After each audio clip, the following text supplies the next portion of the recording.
tumbukin ng sentro ng mata ng super typhoon na C1.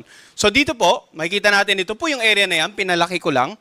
So posibleng after mag-landfall sa Aurora ay either dumaan or mahagip ang ilang lalawigan nitong bandang southern part ng Nueva Vizcaya, northern part ng Nueva Ecija, Pangasinan, and then itong La Union.